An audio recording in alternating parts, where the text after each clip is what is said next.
sudah dilaksanakan gedung itu, saya akan menilai gedung itu nanti layak dipakai atau tidak. Boleh dipakai atau tidak. Kalau boleh, apa syaratnya? Oh Pak, dikurangi beban. Misal, kalau tidak memenuhi persyaratan yang maksimal.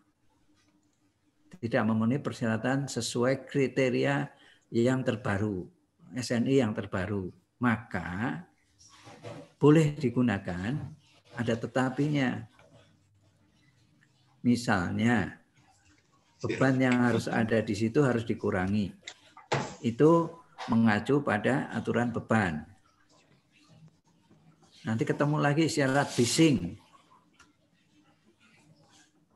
Itu di kenyamanan. Nggak boleh ada kebisingan dan nggak boleh ada getaran. Nah, syarat bisingnya berapa desibel? Syarat bisingnya berapa desibel? Jadi syarat nyaman tadi kan level 1. Level 2-nya syarat bising. Ya kan? Betul? Bisa dipahami? Level 2-nya syarat bising. Berikutnya kita akan menjawab di level 3-nya bagaimana cara mengukur kebisingan udara.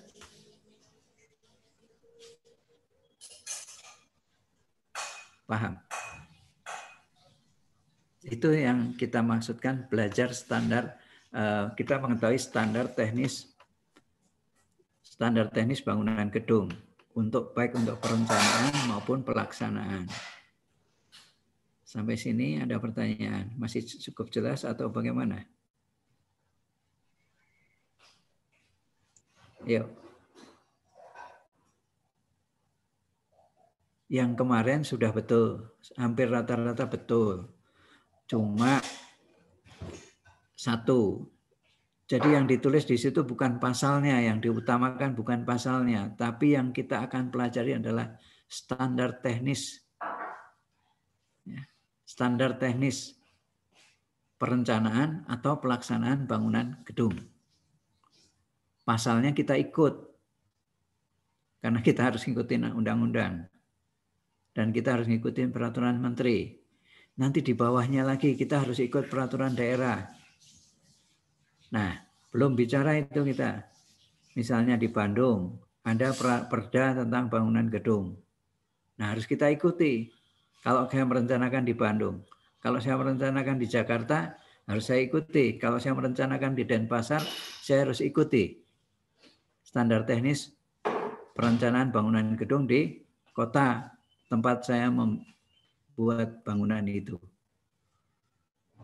Ya, jadi level utamanya adalah yang undang-undang. Level keduanya peraturan menteri. Level ketiganya perda. Ini hierarki dari undang-undang dan peraturan. Nah, kalau kita bicara standar teknisnya, hierarkinya sama tadi. Level satunya adalah 5 tadi. Syarat tata bangunan, syarat keandalan. Syarat keandalan ada 4. Keandalan keselamatan, keandalan kenyamanan, keandalan nomor 2 kesehatan dulu ya, nomor 3 kenyamanan, nomor 4 kemudahan. Level berikutnya adalah misalnya nanti di situ ada misalnya yang kemudahan ada 2, yang kenyamanan ada banyak. Nah, banyaknya itu apa aja? Ya. Oke. Ini yang mau kita pelajari sehingga kalian bisa memahami standar teknis bangunan gedung, minimal itu. Ya. Oke, ada pertanyaan? Jelas? Belum, Pak. Belum jelas atau belum ngerti? Belum ada pertanyaan? Belum ada pertanyaan. Belum ada pertanyaan, tapi udah ngerti masalahnya. Oke.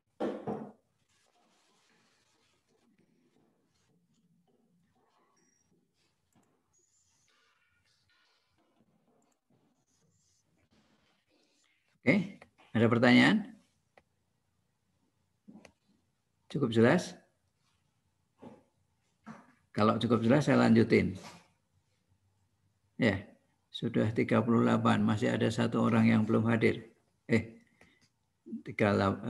tambah 15, 39, mestinya 38 kan sama Bapak, berarti mestinya 2 ya, 42 lagi yang belum hadir.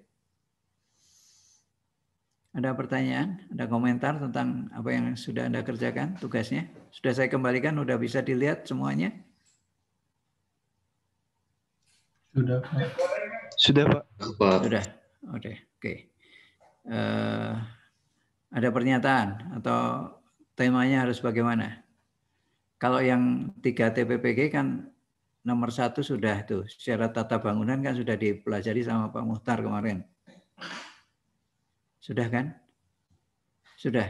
Ada KDP, KDH, sempadan, dan seterusnya. Sudah kan? Sudah, Pak. Sudah. Nah, berarti yang 3 TPPG bisa fokus ke arah sana.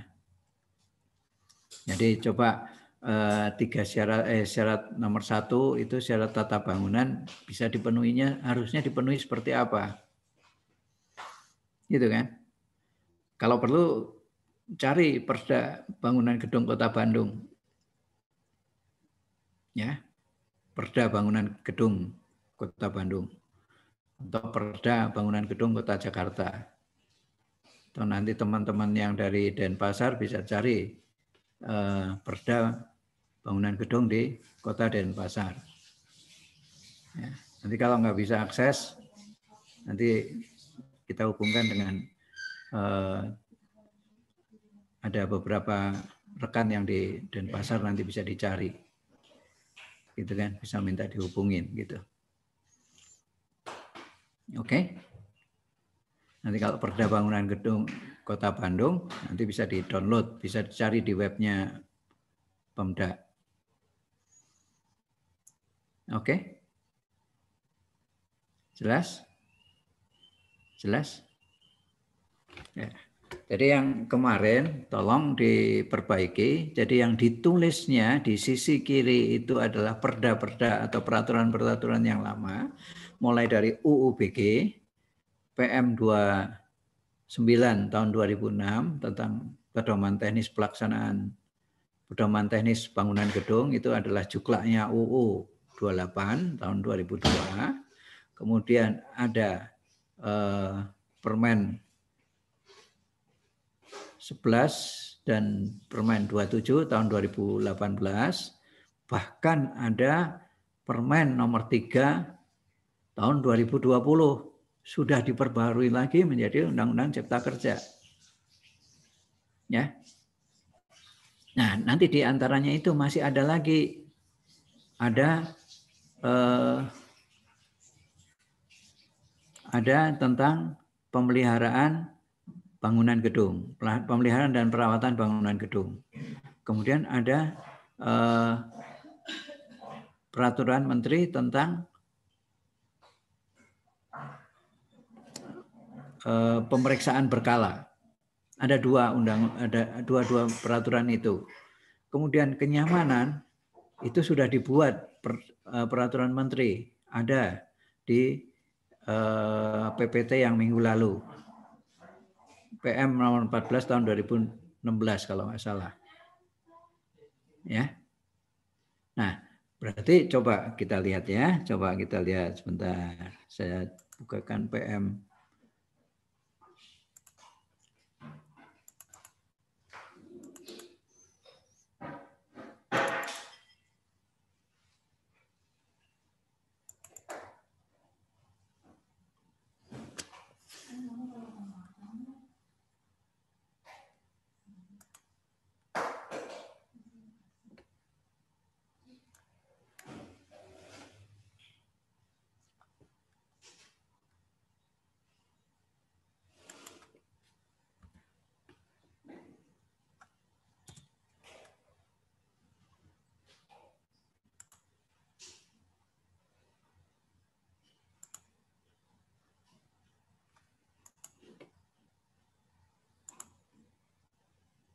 Sudah nampak di layar? Sudah, Pak. Sudah, Pak. Ini yang minggu lalu kan, ini yang minggu lalu kita bahas. Nah, ini UU 28-nya. Kan tadi Mila mengatakan bahwa di sini ada persyaratan administrasi dan tata bangunan. Nah, administrasi ini sekarang sudah tidak menjadi suatu persyaratan lagi, tapi itu menjadi hal yang lain. Nah, berikutnya menjadi prasyarat tentang tata bangunan. Ini menjadi prasyarat. Nah, prasyaratnya seperti apa? Maka sebetulnya substansinya sama. Kita lihat kan. Nih, jadi tata bangunan ini Undang-Undang 28 tahun 2002. Tata bangunan itu isinya apa? Kemudian kedua, persyaratan keandalan bangunan gedung. Isinya keselamatan, kesehatan, kenyamanan, dan kemudahan. Nih, level 2-nya adalah ini. Yang penghawaan, pencahayaan, sanitasi. Nah, level berikutnya isinya apa? Penghawaan ini syaratnya seperti apa? Oke, ya. Ini yang minggu lalu. Ya. Oke. Nah, ini kan isinya itu yang 2002. Ya, ada sanksi dan lain sebagainya. Nah, ini yang PM29-nya sama isinya. PM29-nya 2006 sama isinya. Lebih ke arah petunjuk pedoman teknisnya. Justru inilah yang menjadi pedoman teknisnya. Nah, ini yang di 29 ya. Nah, kemudian ini kan syaratnya, syarat arsitektur bangunan gedung, pengendalian dampak lingkungan, RTBL, rencana tata bangunan dan lingkungan, di atas atau di bawah atau di dalam air atau di bawah tanah. Nah, ini syarat keandalan sama isinya. Ya. Nah, ini kan turunan keduanya ini. Syarat struktur bagaimana? Syarat pembebanan bagaimana? Syarat bangunan atas bagaimana? Syarat bangunan bawah bagaimana? Jadi ini kan dulu di UU yang UBG 28. Nah, sekarang ini kan sebagian sudah tidak berlaku. Yang berlaku di UU Cipta Karya yang mana? Yang kita Cipta Karya. UU Cipta Kerja yang 11 2020 yang mana yang berlakunya gitu. Ya. Ini yang bisa dipahami sampai sini?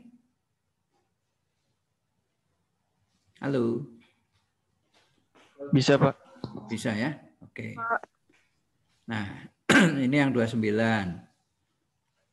Nah, ini contoh syarat yang keempat. Syarat yang kemudahan bangunan. Ya, nih coba lihat. Prinsip pemenuhan persyaratan kemudahan bangunan. Ini ada prinsipnya. Kemudian persyaratannya mulai dari kemudahan hubungan ke, dari, dan di dalam bangunan. Mulai dari hubungan horizontal, pintu, selasar, koridor, jalur pedestrian, jalur pemandu. Ini ada aturannya sendiri. Memang Anda tidak banyak belajar di arsitektural. Ini adalah persyaratan arsitektural. Ya. Tetapi Anda bisa baca nanti di aturannya itu seperti apa. Contoh yang seperti minggu lalu. Kalau pada kamar mandi atau toilet di fasilitas umum, pintunya arahnya kemana? Ada di sini, ada diatur. Standar teknisnya seperti apa? Itulah yang dipelajari oleh kita. Jadi nanti kalau kalian merencanakan bangunan, seperti apa? Mestinya semua dimensi pun standar supaya nggak repot. Ya, oke. Nih syarat hubungan vertikal, tangga dan seterusnya. Ketentuan lebih lanjut tentang penyediaan fasilitas aksesibilitas hubungan ke, dari, dan di dalam bangunan gedung. Nih, berarti ada sampai sekian ini banyaknya. Ya. Sampai ke ketentuan ada 54 pasal, ada pasal 54 ini. Nah, ini baru di syarat kemudahan. Ya. Nah, apa aja sih persyaratan kemudahan itu sehingga saya harus membuat ruang tunggu yang memenuhi standar teknis bangunan gedung. Saya harus membuat rambu atau marka yang memenuhi standar teknis bangunan gedung. Saya harus membuat tempat parkir yang memenuhi standar bangunan gedung. Misal, ya, misal. Jadi kalau di perumahan gitu, sekarang kan contoh yang terjadi adalah parkirnya di jalan. Nah, standar parkirnya seperti apa? Nah, makanya Jakarta sudah ada perda kalau punya mobil harus punya garasi. Ya, ada perda, peraturan daerah. Nah, itu harus dipenuhi mestinya. Nah, sementara ini boleh bebas, gitu kan? Nah, ini contoh yang kemarin. Oke, ada pertanyaan sampai sini?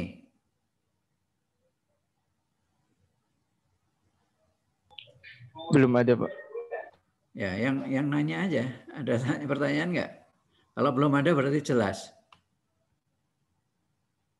Nah, jelas itu juga belum dibaca. PM-nya sudah di-download belum? PM 14 2017. Sudah, Pak. Sudah. Ya. Semuanya sudah mencoba mendownload. Nah, itu bekal kalian. Nah, sekarang kita pelajari bersama supaya kita bisa paham bagaimana merencanakan, bagaimana melaksanakan.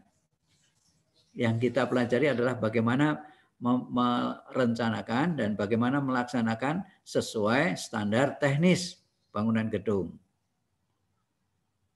Jelas? Ini kita baru baca kulitnya, gitu kan? Nah, isinya seperti apa? Nah, kita mengetahui ketentuan itu. Yang kita perlu tahu, kemudian, Pak ini perlu dihafal semua, saya tidak minta dihafal. Kita hanya pahami, kemudian kita implementasikan, kita laksanakan. Gitu. Jadi kalau saya tahu standar tentang exit, nah, contohnya di gedung A, exitnya berfungsi enggak? Yang kalian pernah kuliah di gedung A, yang sudah 3 tahun di gedung A sampai lulus, exitnya berfungsi enggak? Halo?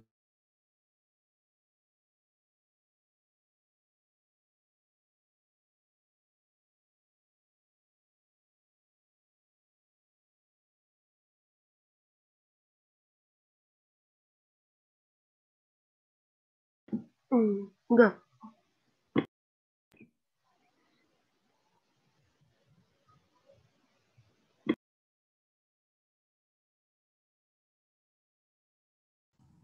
Hilang ya.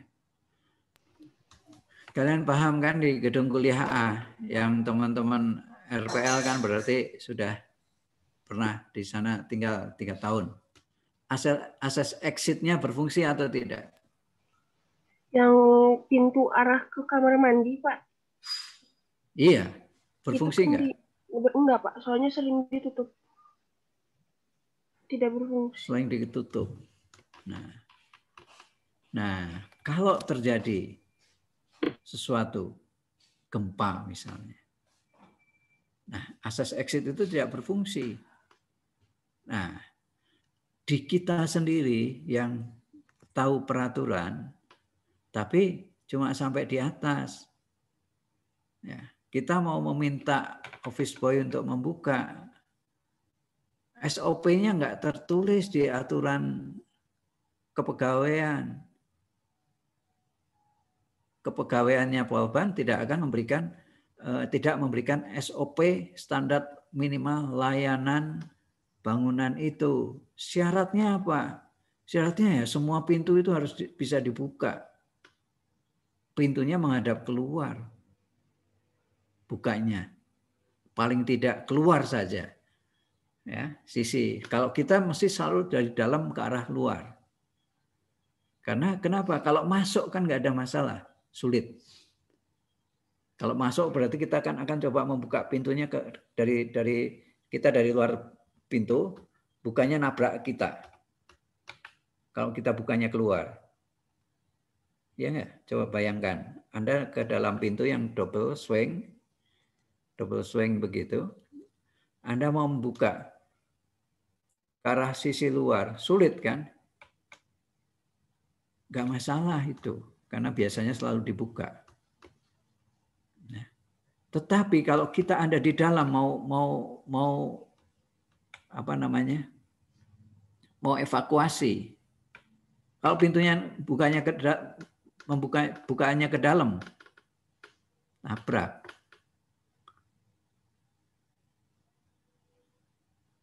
Itu seharusnya. Nah, kita belum sampai ke sana dalam operasional. Office boy-nya malas. Dalam artian malas itu dalam tanda kutip. Tidak diberi SOP, Standard Operating Procedure. Kalau saya yang memberikan, Pak Mohtar yang memberikan, tidak akan digubris karena SOP-nya tidak demikian. Ya. Bisa dipahami. Jadi implementasi standar teknis bangunan gedung ini tidak semuanya bisa dijalankan dengan baik. Nah, itu contoh yang di fasilitas umum. Jadi dihitung, kita menghitung jumlah orang yang ada di atas. Kalau antri ke bawah, ya. Jadi misalnya bayangkan lantai 3, itu ada 12 kelas. Betul? Betul? Di gedung A ada 12 kelas. Halo? Halo? Betul, Pak. Betul, Pak. Betul, Pak, ada 12. Nah, kalau mahasiswanya ada 30 orang, 12 kali 30. 360 orang. Itu di lantai 3. Semuanya mau turun ke lantai 1, butuh berapa menit? Ada berapa akses? Nah, ini harus dihitung di dalam proses perencanaan, proses desain. Maka muncullah gambar pintu. Nah, pintunya, tangganya ternyata cuma ada di sebelah kanan saja satu kan, tangga exitnya. Sebelah kiri ada tangga enggak? Enggak ada, kamar mandi Ada, kan? Pak. Yang di ke arah gedung P2T ada tangga? Ke atasnya lantai 1, 2, 3? Enggak ada. Adanya di sebelah, kalau kita dari utara, kita menghadap ke gedung itu, ada di tengah dan di kanan. Ya. Tangga ke atas naik turunnya. Iya. Ya. Iya kan? Yang di sebelah timur enggak ada tangganya. Nggak ada. Nah, itu dihitung antriannya. Ya, dari lantai 3, 360 orang itu turun di 2 tangga. Tangga utama yang tengah dan tangga penyelamat yang kiri, yang kanan, sorry. Yang ke arah barat. Nah, itu dihitung antriannya. Nah, dihitung dulu antrian yang pertama. Berarti di lantai 1 ada 360 orang juga mau keluar semua kan? Akses exit-nya ada 3. Kanan, kiri, tengah. Ya, betul. Betul nggak? Nah, ini tugasnya arsitek, bukan kalian. Tetapi kalau kalian bisa memahami, lebih baik. Gitu kan? Jadi standar teknis bangunan gedung itu di standar perencanaan. Nah, maka itu tadi syarat kemudahan tadi di exit salah satunya. Syarat exit. Nah, contohnya seperti itu. Nah, sekarang kalau kita bayangkan apartemen 20-30 lantai. Akses exitnya berarti dari lantai 30 mau mencapai lantai 0 berapa?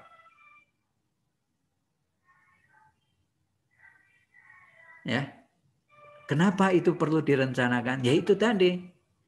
Jadi bangunan yang di atas 3 lantai itu harus dihitung, didesain.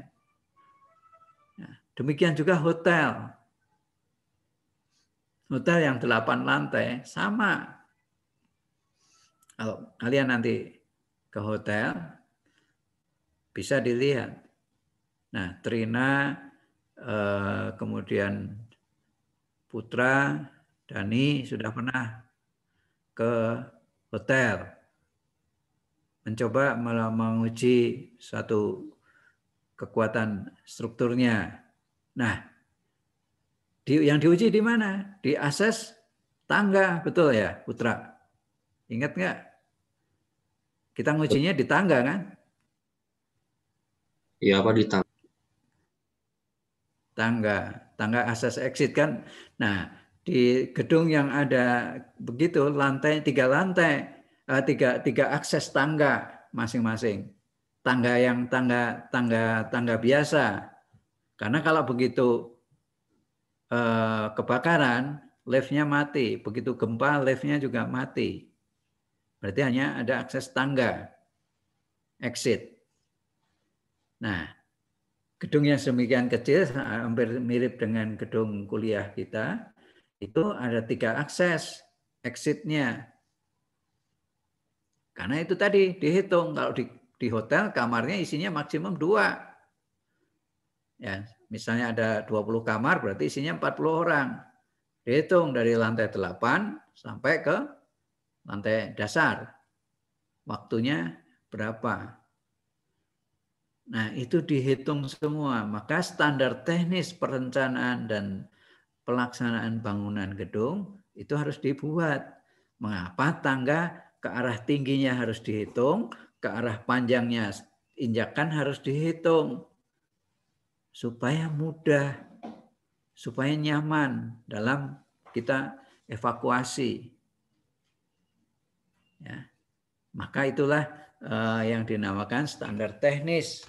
Dari sisi kemudahan, kenyamanan, itu harus dipenuhi. Nah, kalau sekarang contohnya cahaya yang masuk ke ruang kerja kita, berapa? Cahayanya itu alami atau cahaya buatan? Berapa lumen kita bisa membaca? Nah, itu D4 TPPG. Ya. Berapa lumen kita bisa membaca? Nah, itulah nanti dicari di SNI yang kita coba cari. Itu di level berikutnya tadi.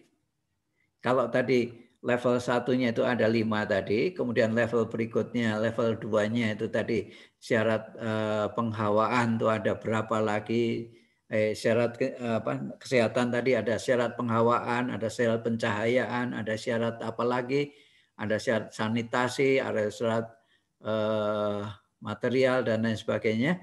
Nah, itu kan level 2-nya. Level ketiganya adalah operasionalnya, SNI-nya bagaimana saya bisa mengujinya. Itu mestinya PT, PP, BG ini, tadi kalau di perencanaan biarlah teman-teman arsitek yang merencanakan. Kalian tinggal ngecek, ini masuk standar atau tidak. Ya. Nah, kalau nanti kita sebagai pelaksana, Anda sebagai pelaksana yang melaksanakan bangunan gedung itu, ya ikuti standar teknisnya tadi. Loh, ini Pak gambarnya nggak sesuai dengan standar. Lebar tangga umum itu minimal 80 cm. Kalau di rumah mungkin 60 cm boleh. Karena yang naik turun cuma kita. Yang ada di rumah. Cuma 8, paling banyak 6 sampai 8 orang. Tapi kalau umum, harus berapa lebar tangga?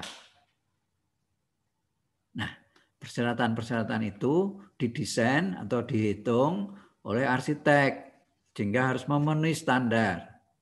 Nah, pada saat melaksanakan nanti Anda sebagai pelaksana harus tahu standarnya itu supaya bisa merubah kondisinya kalau tidak sesuai standar. Ya. Coba kemarin Dani ingat nggak? Coba di hotel yang kalian uji itu tangganya nggak perlu pakai keramik, cuma diplester doang begitu saja. Kenapa? Kosnya mahal dan fungsinya karena hanya tangga darurat, tangga exit.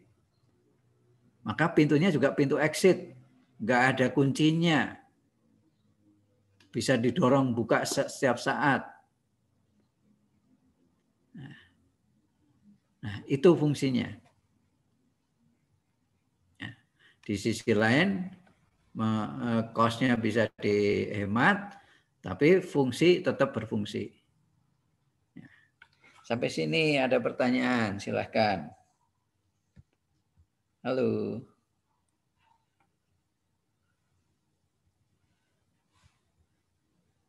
Halo. Belum, Pak. Belum, cukup jelas. Sudah jelas yang kita barusan berikan.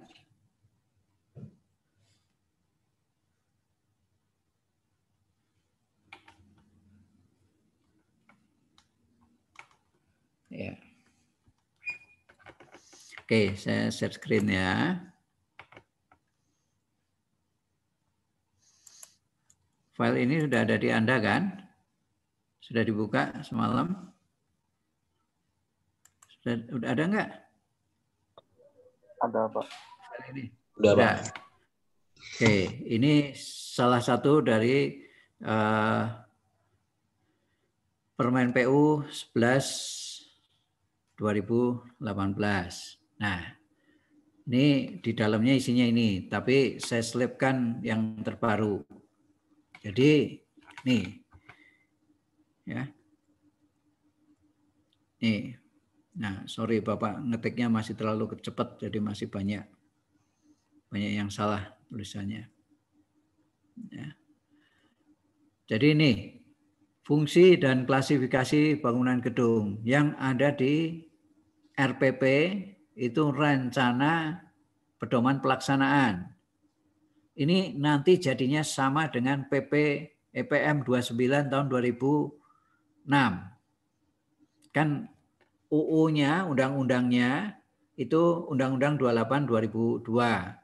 Nah, sekarang UU Cipta Kerja itu di 11 2020. Ini sebetulnya masih draft. Nah, draft pedoman peraturan menteri. Ya, belum ada ini. Jadi di sini pun RPP itu masih banyak yang salah. Jadi mungkin nanti kita cek sekali lagi. Jadi saya sudah mencoba memilah dari 800 halaman itu, 800 lembar halaman RPP itu sudah saya coba baca, masih banyak yang salah. Ya. Jadi kita harus pahami. Ya. Jadi yang pertama ini, pasal 3. Maka tadi saya nggak ngomong pasal-pasalnya, ayatnya. Pasal 3 ayat 1, fungsi. Nah, bangunan gedung sebagai ketetapan pemenuhan standar teknis. Semuanya harus mengikuti standar teknis. Ya. Nah, kemudian fungsi. Fungsinya sebagai hunian, fungsinya sebagai kegiatan keagamaan, fungsinya sebagai kegiatan usaha, fungsinya sebagai kegiatan sosial budaya, fungsinya khusus.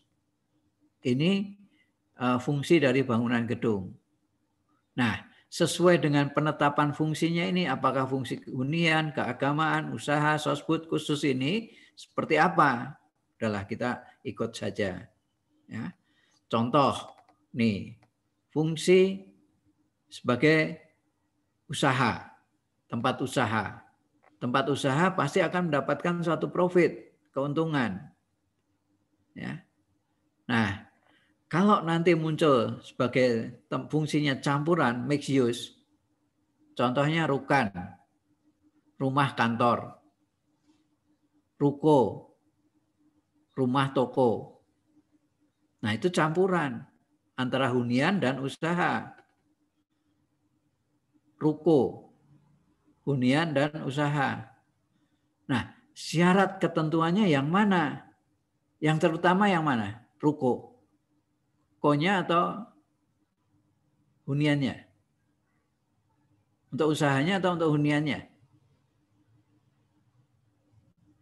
Nah, maka banyak kejadian karena pengen aman dari sosbudnya, dari pencurian, dia pakai tralis, tralisnya penuh. Sehingga dia pada saat mau evakuasi nggak bisa.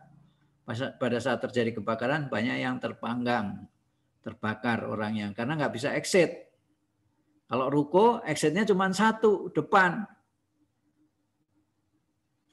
Biasanya. Ada akses keluar dari belakang nggak?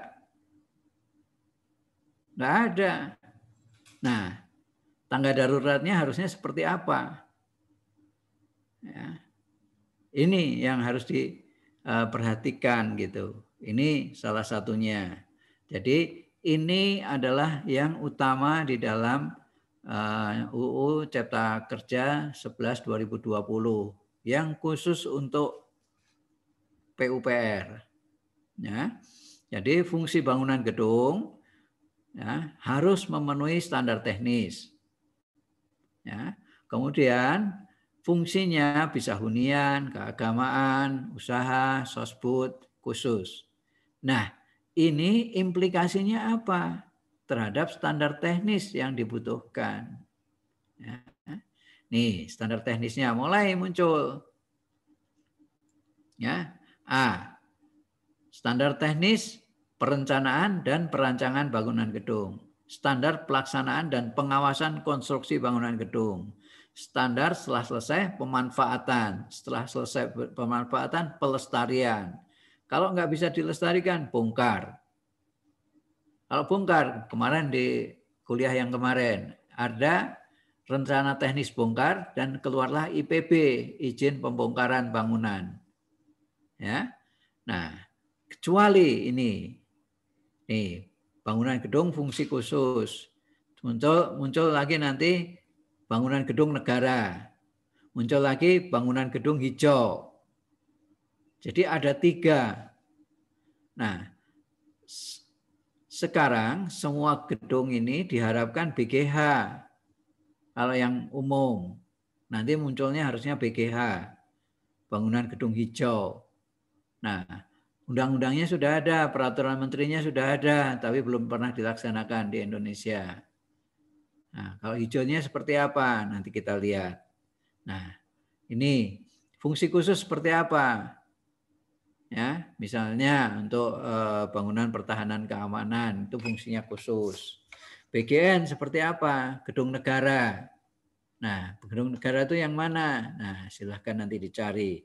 Maka persyaratan-persyaratannya ini berbeda dengan gedung yang tadi, yang hunian, kemudian fungsi usaha.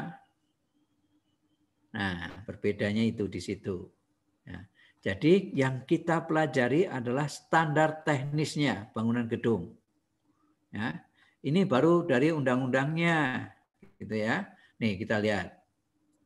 Bagian keduanya, standar perencanaan dan perancangan bangunan gedung. Perencanaan dan perancangan meliputi apa? Tata bangunan, ketentuan keandalan bangunan gedung. Ya, bisa di mana letaknya? Di bawah tanah kah? Di bawah permukaan air kah? Dan atau prasarana sarana umumnya seperti apa? Sehingga muncul sampai desain perwarupanya. Nah, pasal-pasalnya kita lihat nih. Tata bangunan, arsitektural, tata ruang dalam, keseimbangan, keselarasan, kemudian peruntukan intensitas, nah, kemudian peruntukan bangunan sesuai dengan RDTR, rencana detail tata ruang, dan rencana tata bangunan dan lingkungan. Nah, ini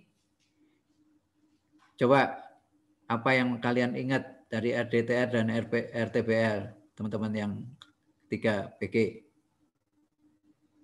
Apa yang tentang RDTR dan RTBL?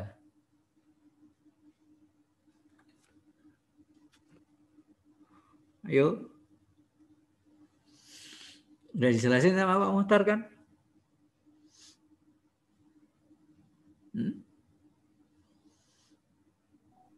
Udah dijelasin kan? Ya. Nanti minggu depan tagih ke saya tunjukin contoh site plan yang disetujui dari RTBL RDTR-nya. Nah, ada bangunan yang harus minta persetujuan RTBL dan RDTR-nya. Ya, ini harus dipenuhi semuanya. Oke. Kemudian tingkat intensitas ketentuan bangunan gedung, kepadatan dan ketinggian. Nah, kepadatan itu muncul KDP, KLP, KPG, kemudian koefisien daerah hijau, kemudian koefisien tapak basement kalau ada basementnya, jarak bebas antar bangunan, garis sempadan bangunan, jarak bangunan gedung ke batas persil, jarak batas antar bangunan. Nah, ini semua yang sudah diberikan oleh Pak Muhtar.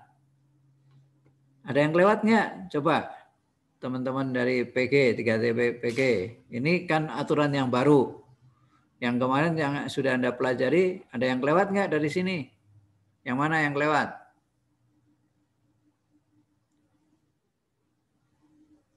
Halo? Mana yang lewat?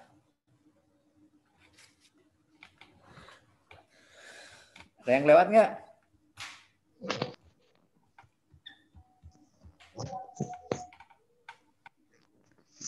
Yang saya tahu kayaknya nggak ada, Pak. Nggak ada. Oke, berarti udah semua. Nah, ada yang beda nggak? Mana bedanya? Istilahnya ada yang beda, mana nggak? RT RW, Pak. RT RW terus?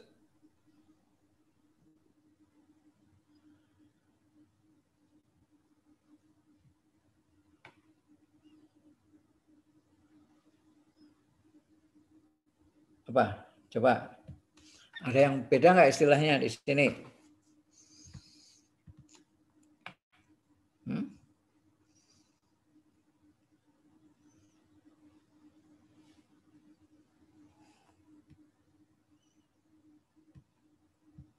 Ada yang beda nggak? Ada nggak yang beda istilahnya? Cari coba.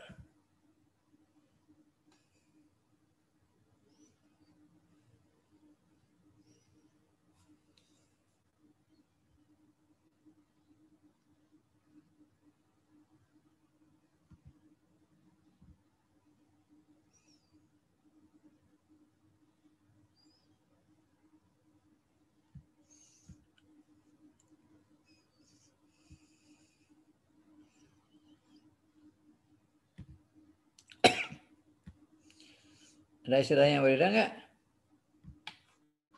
Ayo cari istilah yang berbeda di kemarin yang nggak ada dijelaskan Pak Muhtar. Ada nggak? KDP, KLP, KBG sama, KDH sama, KTP, KSP sama. Ada nggak? Coba dilihat di pasal 17. Apa yang beda?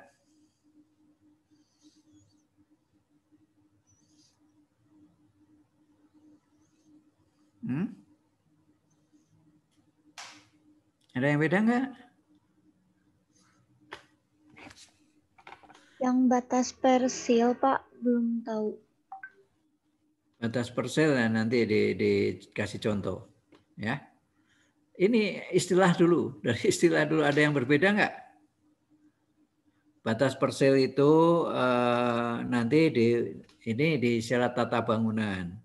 Jadi setiap kali kita mau merencanakan sebuah bangunan, kita harus tahu dasarnya. Dasarnya harus diukur dari BPN, Badan Pertanahan Nasional. Ya, Badan Pertanahan Nasional itu akan menentukan patok batas. Patok batas itu misalnya dimiliki ada 4. Ya.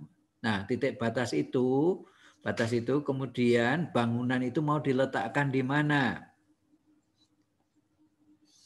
Kalau bangunannya cuma rumah tinggal, patok batasnya misalnya kalian punya kapling 6 kali 12, ya nggak bisa nawar. 6-12 itu kalian boleh dirikan bangunan. Yang muncul di situ nanti GSB aja. Ya, garis sempadan bangunan. Gitu. Ya.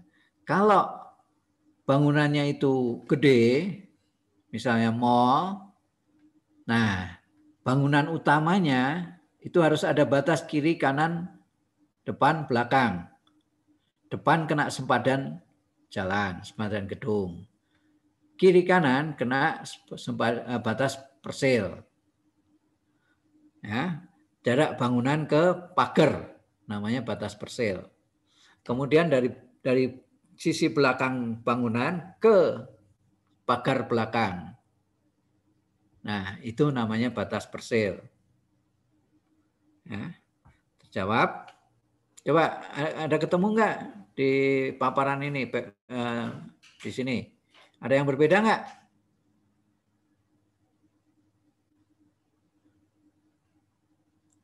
Ini.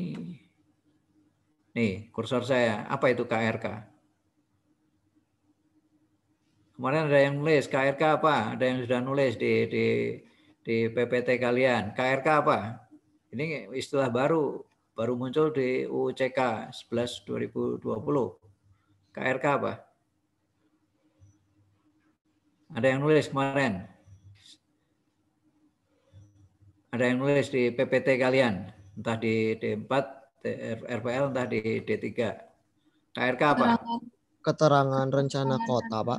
Nah, ini yang baru. Kalau di Jakarta udah dari dulu. Nah, KRK ini nanti masing-masing kota harusnya punya. Jadi kalau kalian yang di Bandung itu pergi ke Jalan Cianjur nomor 34, yaitu Dinas Tata Ruang dan Pemukiman Kota Bandung, Anda datang ke sana ke lantai 2. Nah, Anda klik, Anda bawa sertifikat tanah.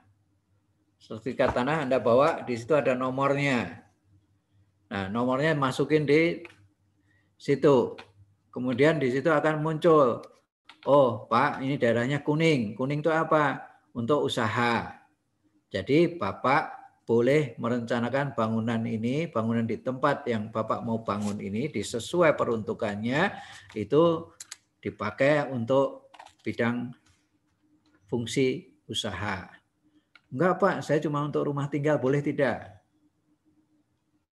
Ya boleh, tapi ada tetapinya, resikonya nggak boleh nawar sama tetangga. Tetangganya nanti banyak yang parkir, repot, ribut. Nah, karena di daerah itu sudah ketentuannya, daerahnya zona usaha. Nah, kemudian ada zona industri, ada zona pemukiman, dan seterusnya. Jadi tinggal bawa aja surat kepemilikan tanah, surat bukti kepemilikan tanah tadi, kemudian ke Jalan Cianjur nomor 34, naik ke lantai 2, di situ tinggal klik aja di situ, kita cari. Itu yang kota Bandung. Yang kota-kota lain saya nggak tahu. Kota Cimahi rasanya juga belum ada. Itu jelas? Itulah maka sebelum saya katakan tadi, prasyarat tadi, ada 5 syarat tadi. Yang syarat tata bangunan itu kita harus ikuti itu. Yang pertama adalah kita ikuti KRK. KRK ini pasti sudah sesuai dengan RTBL, Rencana Tata Bangunan dan Lingkungan. Pasti mestinya sudah sesuai dengan RDTR, dan RDTR itu apa? Rencana Detail Tata Ruang Kota. Itu sudah dituangkan di KRK, mestinya demikian. Ya, kalau nanti suatu ketika di daerah yang Anda akan bangun belum ada KRK-nya, nah datanglah Anda ke Dinas Tata Ruang dan Cipta Karya itu untuk mencari tahu data-data ini. Sampai sini ada pertanyaan? Halo? Jelas? Iya Pak, belum ada pertanyaan. Oke, cukup jelas ya. Nih. Nah, kedua, nah, mulai sekarang. Jadi kalau di dalam undang-undang isinya pasal dan ayat. Tadi Mila mengatakan begitu. Nah, sekarang ini kita rubah menjadi standar teknis kemampuan gedung, standar teknis keselamatan, standar teknis kesehatan, standar teknis kenyamanan, standar teknis kemudahan. Ya. Kalau di sini di dalam undang-undang tulisannya ketentuan kemampuan bangunan gedung terhadap beban muatan, ketentuan kemampuan bangunan gedung terhadap bahaya kebakaran, ketentuan kemampuan bangunan gedung terhadap bahaya petir dan kelistrikan. Coba bandingkan tadi di undang-undang atau PM yang sebelum-sebelumnya. Sekarang berarti untuk yang memenuhi aspek keselamatan ada 3 ini. Makanya saya bilang tadi, saya suruh buat Anda itu di sebelah kiri, itu yang paling utama adalah UU BG 02 tahun 2002, 28 2002.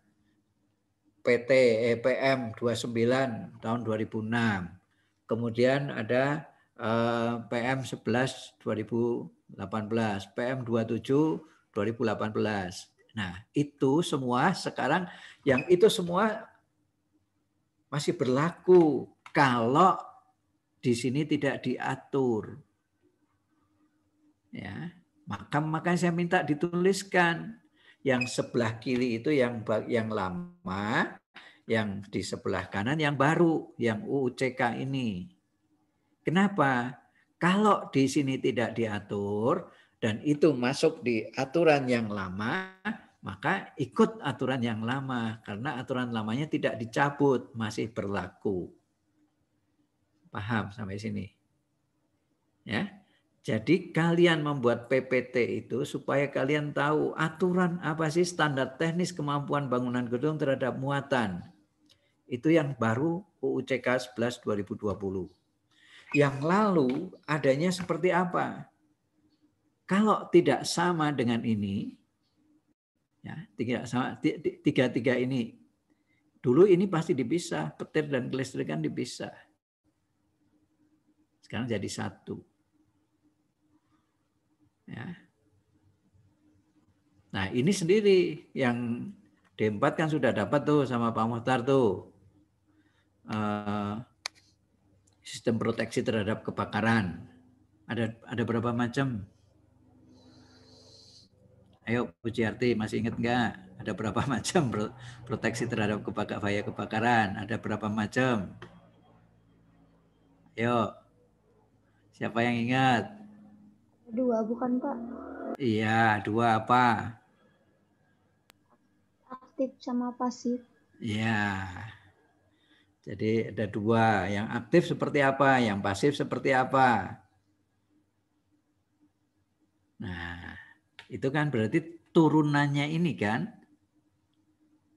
Gitu? Itu berarti kan turunannya yang ini kan? Berarti level berikutnya dari pasal ini kan gitu? Yang utama tadi ini kan kita ngomong keandalan bangunan gedung tentang keselamatan itu level 1. Level 2-nya muatan. Proteksi kebakaran, bahaya kebakaran. Ini kan level 2. Level 3-nya yang aktif dan pasif tadi. Oke? Jelas? Jelas? Nah, nanti berikutnya dicari SNI-nya yang mana. Ini juga ada SNI-nya, proteksi aktif terhadap kebakaran, proteksi pasif terhadap kebakaran, ada SNI-nya. Aturannya juga tadi mengikuti yang nomor berapa tadi, kemudahan atau kenyamanan tadi. Kenyamanan tadi ada pintu exit, ada pintu nanti ada lift penyelamat dan seterusnya dan seterusnya. Jadi kalau tadi saya bilang tadi di gedung yang lebih dari 20 lantai atau lebih dari 8 lantai, itu nanti ada lift penyelamat khusus yang tidak terhubung oleh semua instrumen yang ada di bangunan utama. Sehingga di situ hanya lift saja, lift untuk penyelamatan. Nah, kalau misalnya di lantai 30 tadi, saya mau menyelamatkan diri. Kalau naik turun tangga mau berapa jam? turun dari lantai 30 pakai tangga. Masing-masing 3 meter aja lah. Bisa berapa jam? Sampai lantai 20 sudah ngos-ngosan. Nah, maka ada lift penyelamat. Lift penyelamatnya seperti apa? Itu ada ketentuannya. Kalau nanti kita mendesain atau kebetulan nanti Anda merencanakan atau melaksanakan seperti itu. Oke, sampai sini jelas yang ini. Kemudian dari aspek kesehatan, dari aspek kenyamanan, dari aspek kemudahan, ini nanti kita lihat level berikutnya. Oke, ini maka ini nanti di PPT Anda isinya adalah yang sebelah kiri itu yang kalau sama ya sudah tuliskan sama aja tulisannya kecil, tapi yang tidak sama justru itu yang di bold gede. Karena itu jadi berlaku kan? Ya enggak? Yang kanan kan isinya UU CK 11/2020. Yang sebelah kiri yang hampir mirip ini tapi tidak diatur di UU CK 11/2020. Ada di peraturan-peraturan yang lama. Itu merupakan standar teknis yang harus juga dipenuhi. Itu maksudnya. Jadi saya minta Anda membuat PPT yang UU CK 2020 plus undang-undang atau PM yang sebelumnya itu supaya kita bisa mencari mana yang ikut menjadi peraturan yang aktif dipakai. Standar teknis yang harus dipenuhi. Ya, jelas ya? Oke. Jadi ini isu utamanya. Jadi ini yang dari PUPR yang terbaru. Ya. Jadi menindaklanjuti Undang-Undang 11/2020 tentang Cipta Kerja, pemerintah menyiapkan peraturan pemerintah atau PM terhadap UU. Isu yang terkait apa? Persyaratan dan standar. Menghapus semua persyaratan administrasi. Kemarin ada yang menuliskan menghapus ya, bukan menghapus. Ya, ada siapa saya nggak ingat, bukan menghapus. Ya, tapi menjadi baru undang-undangnya. Ya. Menghapus substansi roh UBG pasal 8 sampai 14, pasal 16 sampai 33 dan pasal 36. Ini yang dihapus substansinya. Ya. Tetapi yang 5 tadi tidak. Yang 5 tadi 1 menjadi prasyarat, yang 4-nya menjadi syarat utama. Jadi 5-5-nya harus dipenuhi kan? 1, tata bangunan tadi menjadi prasyarat, wajib ikuti. Karena ikut KRK, ikut KDB, ikut KTB, ikut KDH di kota tersebut. Itu kan prasyarat tadi, syarat tata bangunan tadi. Nah, berikutnya yang 4, keandalan keselamatan, keandalan kesehatan, keandalan kenyamanan, keandalan kemudahan, itu menjadi standar teknis yang harus diikuti. Yang utama adalah standar teknis keselamatan bangunan gedung. Itu yang utama. Tidak bisa ditawar. Nah, berikutnya itu boleh nanti. Justru kalau sekarang bertanya, Pak, kalau begitu membuat sertifikat layak fungsi, yang layak fungsi syaratnya nomor 1 tadi, tata bangunan tadi menjadi prasyarat. Berarti harus diikuti. Karena ikut ketentuan, tidak bisa nawar. Yang kedua, sama keselamatan gedung tidak bisa nawar. Kalau yang ketiga boleh kurang, boleh belum. Nah, tetapi nanti di dalam layak fungsi akan muncul catatan. Ini harus diperbaiki, itu harus dipelihara, itu harus diapain. Begitu. Ya. Nah, kemudian terminologi yang berubah menjadi dari IMB, izin mendirikan bangunan, menjadi persetujuan bangunan gedung. Mengubah terminologi pertimbangan teknis menjadi konsultasi. Ya. Jadi akibatnya PPBG, Perpres, Permen PUPR, surat edaran dan turunan UBG sebagian menjadi tidak berlaku, tapi merubah operasional pengaturan yang baru. Ya. Nanti ceritain. Jadi undang-undang permen tentang sertifikat sertifikat layak fungsi itu pernah dibuat tahun 2008. Nah, sekarang nggak berlaku. Nanti saya tunjukin. Saya punya PPT-nya karena saya udah bikin gitu ya. Saya bikin PPT-nya di tahun 2008. Nah, ini kalau dulu di UU 28 ini persyaratan teknis, sekarang menjadi standar teknis. Persyaratan administrasi dulu ada, sekarang dihapus. IMB menjadi PBG. Ya, kalau nanti bangunan 3 lantai ke atas, dulu ada tim asisten, tim ahli bangunan gedung, sekarang dirubah. Cuma namanya saja menjadi tim profesi ahli TPA. Ini nama aja yang berubah, orangnya sama. Ini ada dari orang dari PU, ada dari pakar dari perguruan tinggi, ada dari pelaku usaha, misalnya dari kontraktor atau dari perencana. Ini ada. Jadi kalau kita bikin bangunan 3 lantai ke atas, bangunan gedung besar 3 lantai ke atas, itu harus melibatkan TPA. Kalau sekarang disebutnya TPA. Kalau dulu melibatkan tim ahli bangunan gedung. Ya. Nah, sekarang nanti ini semuanya pakai SIM BG. Jadi pakai SIM BG ini secara elektronik, kita nggak perlu tatap muka.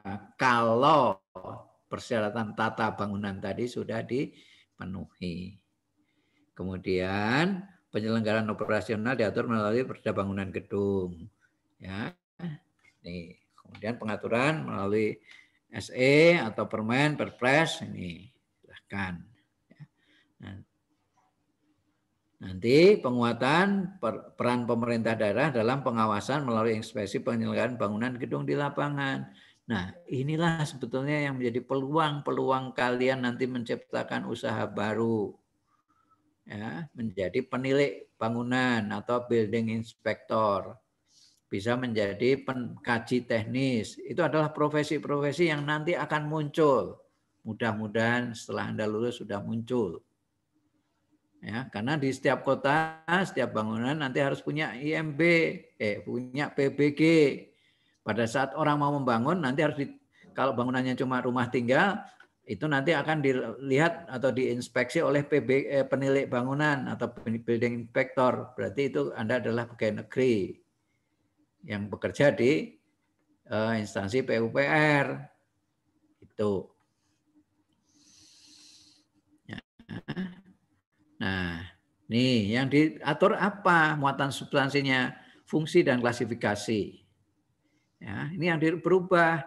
Fungsi dan klasifikasi yang diatur tadi, yang saya tunjukin di atas tadi.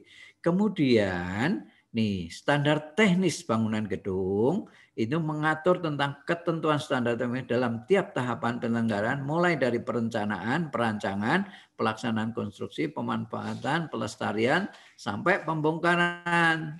Termasuk juga nanti pada bangunan gedung fungsi khusus, bangunan gedung milik negara, dan bangunan gedung hijau. Itu nanti yang diatur.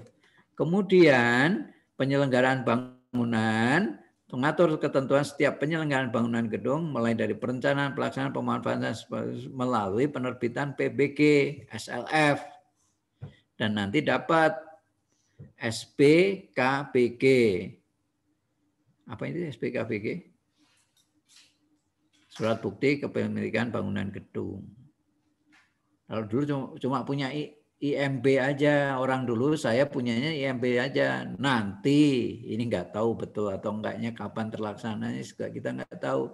Biasanya undang-undang gini berlakunya setelah kejadiannya setelah 3 atau 4 tahun. Justru Andalah nanti yang menjadi agen perubahannya. Ya. Nah, kemudian ada sanksi administrasi, ada pembinaan, ada peran serta masyarakat. Ini substansi undang-undang yang baru. Ya, jadi inovasi pengaturan dalam memberikan kemudahan dan kepastian hukum, standar teknis diatur secara rinci guna menjamin keselamatan, kesehatan, kenyamanan, dan kemudahan. Berarti syarat 4 tadi kan mutlak. Syarat standar teknis bangunan gedung itu 4 ini kan mutlak. Tata bangunan tadi menjadi prasyarat. tata bangunan tadi menjadi prasyarat. Ya. Nah, IMB dihapus jadi PBG, SLF, SBG, surat bukti gedung kepemilikan bangunan gedung tadi dibuat oleh ini. Nah, SIM BG itu nanti basisnya web.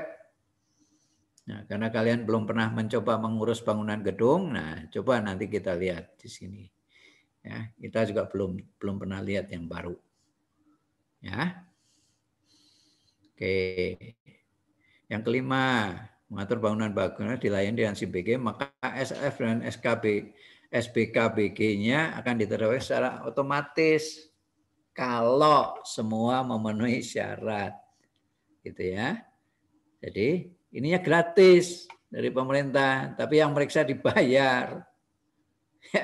Kalau ininya gratis, SLF juga gratis dari pemerintah. Kalau semuanya sudah, nah siapa yang bisa membuat gratisnya itu? Gratisnya yang semua yang membuat adalah ini dibuat oleh konsultan pengkaji teknis. Konsultan pengkaji teknis setelah selesai mengatakan gedung itu layak, maka dalam 3 hari pemerintah harus mengeluarkan atau Dinas Penanaman Modal DPM PTSP pelayanan terpadu satu pintu harus mengeluarkan SLF dan SBKBG-nya. Nah, PBG dibuat juga sama kalau ini memenuhi standar-standar yang diatur tadi. Jadi saya tinggal datang ke mana tadi? Jalan Cianjur 34 untuk Kota Bandung. Lihat nih, saya mau renovasi rumah di Jalan Sunda. Nah, cek Jalan Sunda. Klik di situ. Oh, daerah zona usaha. KBG-nya berapa, KDH-nya berapa, KBG-nya berapa, sempadannya berapa, semuanya sudah ada di situ. Ya. Itu prasyarat dari tentang tata bangunan. Karena sudah disusun dalam KRK. KRK-nya sudah dibuat dalam bentuk elektronis. Kalau yang di Kota Bandung. Jakarta juga mudah-mudahan demikian. Tapi saya nggak tahu di daerah-daerah lain. Oke. Nah, ini urutannya, proses penyelenggaraannya. Nanti silahkan ini ada kan di file Anda ada kan? Ada kan? Sudah di file Anda kan, kecuali 3 di atas tadi yang tidak ada, tadi barusan saya sisipin. Ya. Jadi ini syarat-syaratnya, kalau saya mau membuat dokumen-dokumen itu tadi, syaratnya apa? Jadi coba lihat tuh. Nah, Pak, ternyata ada yang lain lagi nih. Ya, ada yang lain lagi nih, apa ini? KKOP, Ketentuan Keselamatan Operasi Penerbangan. Kalau gedung itu ada di jalur lintasan bandar udara, maka akan muncul ini. Juga demikian juga untuk SIPPT, Surat Izin Peruntukan Penggunaan Tanah, ini tadi diurus dulu. Kemudian AMDAL, UKL, UPL, SPPL, ini yang diurus dulu. Saya kasih gambaran, mengurus ini sampai UKL, UPL, SPPL jadi AMDAL ini kira-kira 1 tahun untuk sebuah lingkungan kawasan pabrik. Ya, data penyedia, perencana konstruksi, data arsitek yang berlisensi, data teknis tentang ahli yang harus bersertifikat. Ya, kalau bikin gedung keagamaan, fungsi keagamaan harus ada SKUP. Nah, kemudian gambar batas tanah yang dikuasai. Nih, gambar atau urian kontur tanah. Kemiringan tanah tidak boleh lebih dari 30%. Kemudian ada hasil penyelidikan tanah. Untuk bangunan 2 lantai ke atas harus ada data penyelidikan tanah. Untuk bangunan, gambar bangunan dan urian bangunan gedung yang terbangun. Area persel, bila ada bangunan gedung di area persel yang akan dibangun. Berarti ini kan kalian punya peluang usaha-usaha atau fungsi teknis apa yang Anda pelajari yang Anda bisa lakukan sebagai nanti di ahli bangunan apapun gitu kan. Misalnya dari uji tanah, dari kontur, dan lain sebagainya bisa. Nah, ini ketemuan dokumen arsitek. Jadi apa? Gambar rancangan arsitek, gambar situasi, rencana tapak, rencana denah, potongan, tampak bangunan, rencana tata ruang dalam, tata ruang luar, rencana detail arsitek, detail tipikal, persoalan membangun dari bank kalau itu sedang dimintakan pendanaan dari bank. Rekomendasi PIL banjir. Kenapa ini perlu? Data teknis struktur, perhitungan teknis dan gambar rencana, pondasi, kolom, balok, rangka atap, penutup, detail-detail strukturnya, spesifikasi teknis. Nah, makanya kalian saya minta untuk menghitung RAB itu, berarti kalian mestinya bisa membuat spek teknisnya. Baru bangunan yang kecil, coba nanti kalau kalian bekerja untuk bangunan yang besar, berarti coba ruang lingkupnya menjadi lebih besar lagi. Ya. Oke. Tentang MEP nih. Ternyata lebih banyak MEP-nya. Banyak perhitungannya lagi. Nih, coba. Perhitungan teknis gambarannya transportasi vertikal, perhitungan teknis tingkat kebisingan dan getaran yang berdampak pada lingkungan sekitar, perhitungan teknis dan gambar jaringan listrik.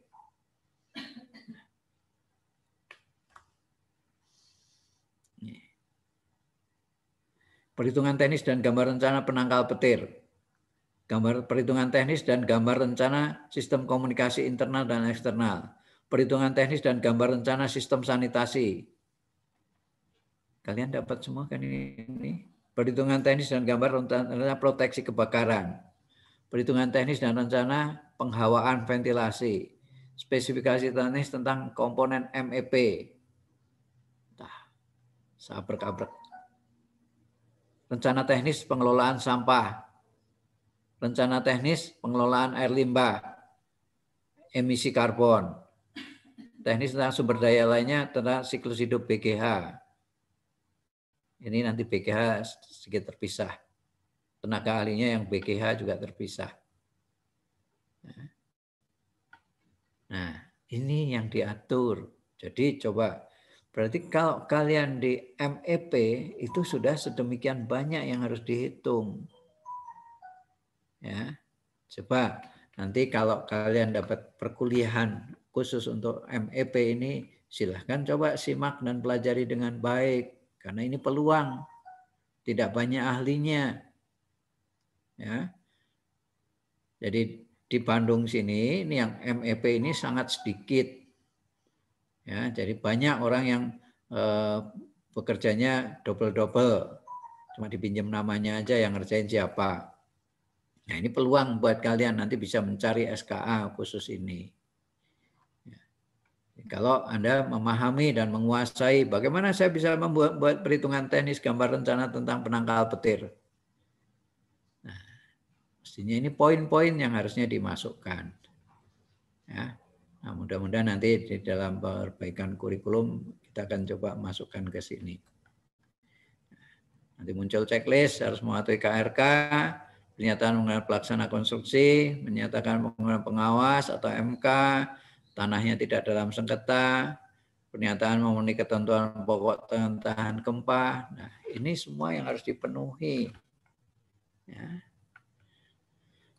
Sampai sini ada pertanyaan?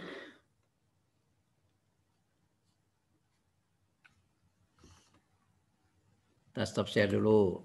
Ada pertanyaan, silahkan. Yuk. Ada pertanyaan? Apa yang beda dengan apa yang kalian sudah pelajari?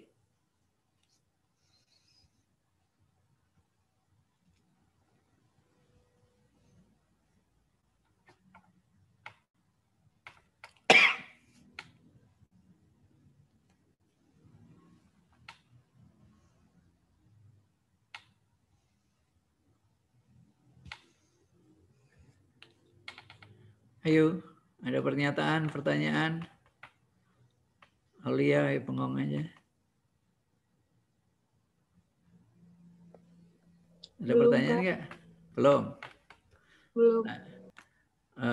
Berarti PPT yang kalian buat bisa diperbaiki kan? Sekarang udah sedikit lebih jelas gitu kan? Yang saya minta adalah standar teknisnya, bukan nomor undang-undangnya ya. Ya, nomor undang-undangnya ditulis di lingkaran kecil aja di atasnya itu. Itu sebagai pengingat ini ada di nomor sekian, pasal sekian, nomor sekian gitu. Ya. Tapi substansi inti standar teknis bangunan gedungnya. Oke? Baik, Pak. Baik, Pak. Coba Made bisa dipahami, Made? Paham apa yang kita sampaikan?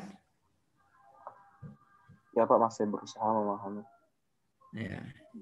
Yang lain, yang RPL bisa memahami? Bisa, Pak. Bisa.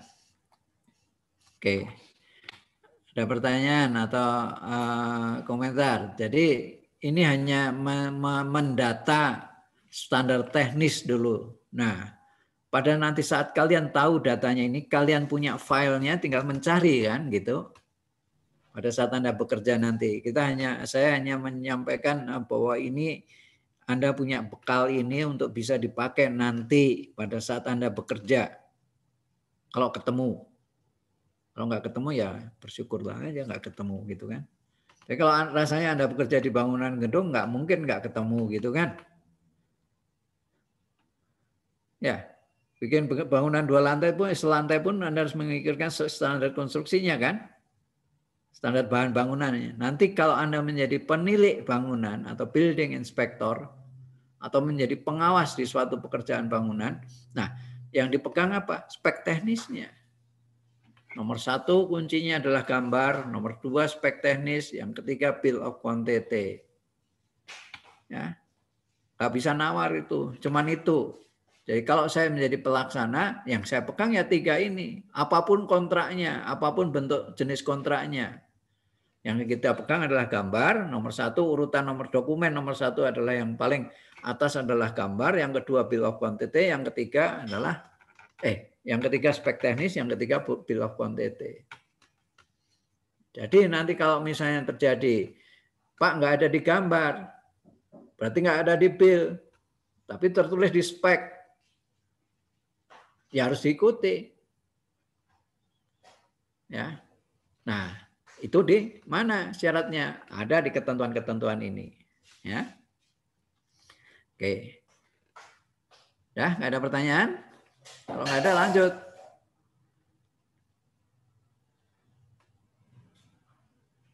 Belum ada, Pak. Ya, yang lain. Yang belum ada ya nggak apa-apa. Yang lain. Ya. Jadi tolong membuat PPT-nya yang lengkap. Artinya lengkap bukan tulisannya sesuai dengan pasal yang ada di situ, tapi substansinya saja. Ya. Bukan pasalnya semua dituliskan sama persis dengan apa yang ada di UU, nggak usah. Yang saya minta hanyalah substansinya saja. Ya. Kalau kalian bisa memahami substansinya berarti ngerti. Gitu. Ya. Oke. Nggak ada pertanyaan? Ada, Pak. Ya.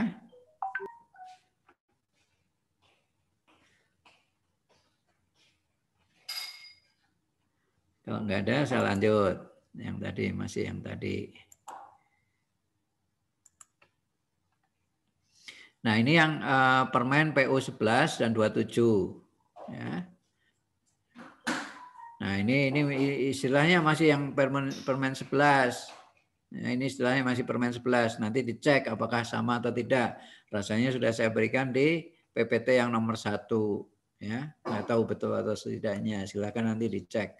Tapi ini pasti berubah. Tadi kan di sini masih TABG, tim ahli bangunan gedung.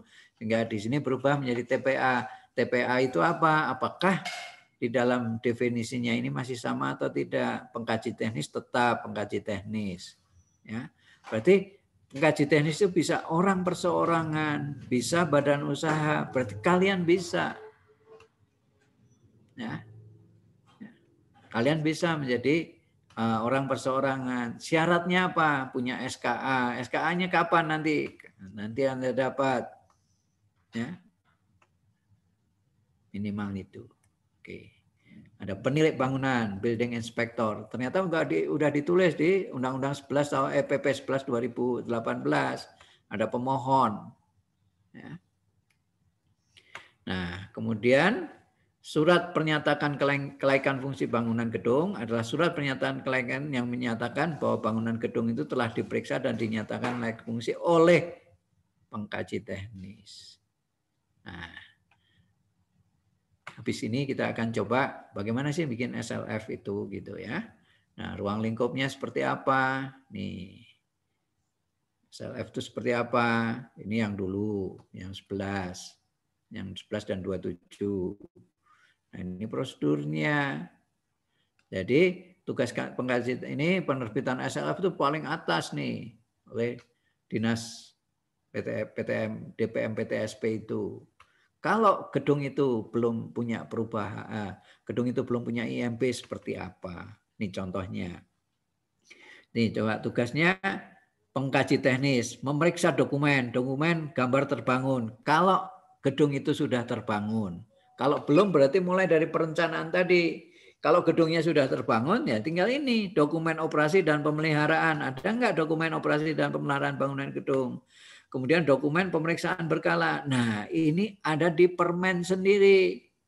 Yang saya katakan tadi, ini ada di Permen sendiri. Silakan nanti dicari, di-download dulu. Ya. Oke. Cari Permen tentang pemeliharaan dan perawatan bangunan gedung.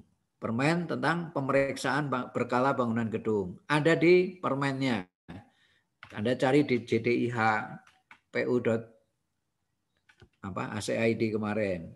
Kemudian memeriksa IMB-nya ini tadi, SB-nya, IMB-nya sama bikin daftar simak. Kalau kondisi 1 dokumennya lengkap. Kalau kondisi 1 hasil pemeriksaan menyatakan bahwa SB tidak sesuai dengan IMB. Tetapi kondisi bangunan dinyatakan telah memenuhi persyaratan. IMB-nya yang dirubah. Nah, kalau dulu IMB-nya yang dirubah. Kalau yang sekarang saya belum lihat. Ya, ini belum lihat. Ini dulu. Nah, begitu pemeriksaan kesesuaian semuanya semua oke. Nah, maka analisis evaluasi hasil pemeriksaan katakan layak fungsi. Ya, kalau tidak, kondisi 1 ngapain? Kondisi 2 ngapain? Kondisi 3 ngapain? Ya, kemudian baru naik ke atas untuk bisa nih penyesuaian kalau perlu penyesuaian, pemeliharaan dokumen berarti kita harus bikin tahu persis misalnya. Oh, nanti dapat misalnya datanya itu. Kolomnya kemampuannya angka keamanannya tinggal 1,5. Aman enggak? Syaratnya 2 supaya bisa operasional. Nanti 5 tahun lagi yang koefisien angka keamanan gedung kolom tadi yang 1,5 harus tetap 1,5 mampu mempertahankan kapasitasnya selama 5 tahun. Nah, sebelum 5 tahun di sini muncul nih pemeliharaan dan perawatan berkala. Nah, berarti ada peluang saya menjadi pemelihara gedung tadi. Dari sisi strukturnya diapain? Nah, teknik-tekniknya banyak. Mestinya ini yang nanti Anda akan dapatkan kuliah di perbaikan struktur atau perbaikan atau perkuatan struktur bangunan gedung. Ya, ini dapat Anda di semester berikutnya. Ya, ini mestinya. Nah, peluang itulah dan tidak banyak kontraktor khusus seperti ini. Ya, tidak banyak kontraktor khusus spesialis seperti ini. Jadi peluangnya sangat besar. Kalau kalian mampu melihat ini, gitu. Ya. Oke. Dan banyak kakak kelas Anda terlibat di sini. Ya, sudah banyak kakak kelas Anda. Bahkan kakak kelas Anda ada yang bekerja di produsennya alat produsennya bahan-bahan perkuatan bangunan gedung. Ya, nanti linknya bisa kita buat ya, supaya kalian ini bisa. Ya. Nih, salah satunya bangunannya sudah ada. Seperti apa menerbitkan SLF? Nih, Silahkan nanti dibaca sendiri. Kalau IMB sudah ada, maka muncul SLF pertama. Nah, jadi kalian pahami, di Bandung ini baru beberapa unit gedung yang sudah punya SLF. Berarti semua, kalau nanti semua gedung itu disyaratkan SLF, berarti peluang pekerjaan kita sebanyak-banyaknya. Gitu. Nggak tahu kapan. Gitu. Setelah undang-undang itu, sekarang kan masih di pusat, sampai ke daerah, daerah mau melaksanakan. Nah, itu sudah pasti. Nah, ini lihat tata caranya. Ya. Hampir nggak berubah sih, sebetulnya cuma istilahnya aja yang berubah. Ya.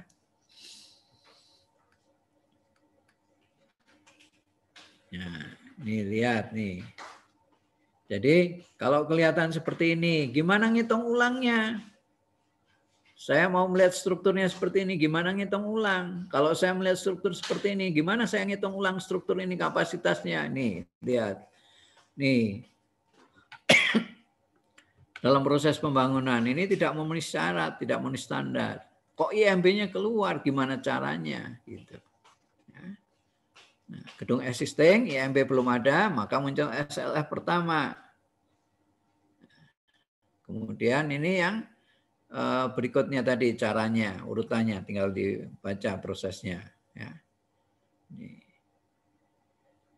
Ada gedung dan IMB belum ada, muncul SLF pertama. Nah, seperti apa prosesnya? Jadi gedung existing, nanti ini berubah menjadi PTB, nanti menjadi SLF perpanjangan kalau sudah ada. Oke. Ya. Ini contohnya, urutannya. Tinggal lihat di sini prosedurnya. Ya. Oke, nanti dibahas sendiri ini. Nah, nih kalau gedungnya pasca bencana seperti apa? Nah, jadi tadi saya katakan tadi, kalau gedung itu standar teknisnya harus dipenuhi, boleh rusak, tetapi nggak boleh runtuh. Sehingga punya time, waktu untuk penyelamatan diri. Ini. Sistem selubungnya ini ternyata ditempel semua, dinding luarnya ditempel semua. Selubung bangunan. Nah, selubung bangunannya ini dari keramik, dari bata. Di Indonesia selubung bangunannya dari kaca. Kemarin atap yang di gedung Dinas Sosial Kota Bandung, atapnya dari jenis atap tertentu. Begitu tukang lasnya lagi mau bekerja, apinya bunga apinya kena ke penutup atap. Penutup atapnya dipakai bahan yang dari aspal. Penutup atapnya pakai peredam, pakai aluminium bubble. Nah, begitu bunga api nempel di situ, kebakaran semua. Nah, kira-kira seperti itu. Jadi bahan bangunan pun nanti akan diperiksa boleh atau tidak. Sementara ini data perencanaan dan pelaksanaan belum nyampe sehingga banyak yang salah. Karena ditawari oleh Pak produsen tadi, produsen atap tadi, Pak begini. Tidak memikirkan standar teknis yang harus dipenuhi. Ya, itu contoh yang terjadi di Kota Bandung kemarin, belum lama ini. Benda ujinya diuji oleh kita di lab bahan. Ya, ini tata caranya. Nah, begitu ini bikin daftar simak, kesesuaian terhadap fungsi, kesesuaian intensitas. Tadi ini kalau kemarin kan menjadi persyaratan. Karena ini sudah terjadi gedungnya existing yang sudah terjadi. Maka ini dicek sesuai enggak. Kalau enggak sesuai nanti ini harus diapain? Disesuaikan dengan peraturan yang ada, dengan KRK. Kalau yang tata bangunan, misalnya koefisien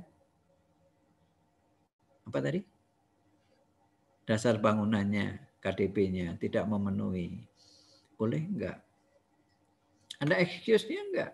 Ya nanti kita cari peluangnya seperti apa. Nih, kesesuaian persyaratan bangunan terhadap fungsi bangunan gedung. Ini masih pakai yang 27 ya, saya belum perbaiki dengan yang 2020 ya. Jadi ini fungsi bangunan gedung, nama bangunan gedungnya apa, visualnya seperti apa, sesuai atau tidak sesuai, ketidaksesuaiannya apa, pemanfaatan setiap ruang bangunan gedung, apa. Ini kan tidak satu. Coba kalau hotel, 5 lantai, satunya untuk terima tamu, 2-nya untuk ruang makan, 3-nya untuk 4-nya baru kamar. Nah, pertanyaannya, kalau seperti hotel, berapa sampel yang saya harus ambil datanya? Gitu kan? Berapa sampel? Saya nuliskan di sini itu berapa sampel. Ini lantai 1 kah, lantai 2 kah, lantai 3 kah, lantai 4 kah, lantai 5 kah, masing-masing lantai berapa sampel. Supaya nanti saya bisa ngomong sesuai, tidak sesuai. Coba bayangkan gedung kelas A. Ya. Bayangkan gedung kelas A. Fungsinya sama semua kan, 3 lantai? Ya. Nah, ini dari pengamatan visual aja. Pemanfaatan ruang lapar ini. Nah, seterusnya banyak nih. Kondisi faktual. KLB-nya berapa? KDB-nya berapa? Luas total bangunannya berapa? Berarti dihitung. Semua. Nah, jumlah lantai bangunannya berapa? Ketinggian bangunannya berapa? Diukur.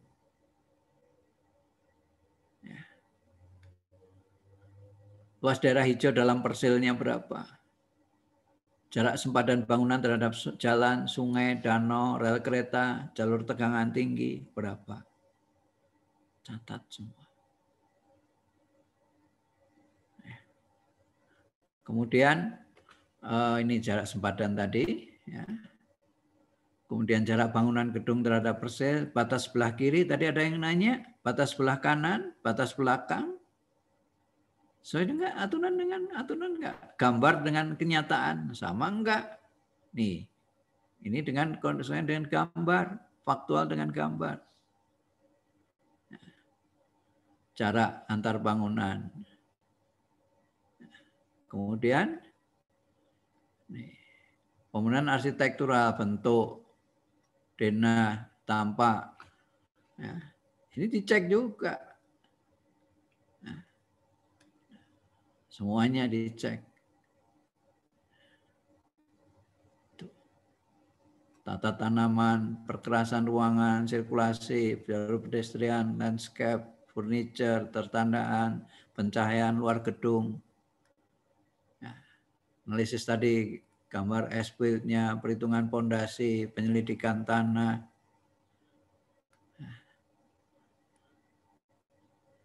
Nah, nih contoh.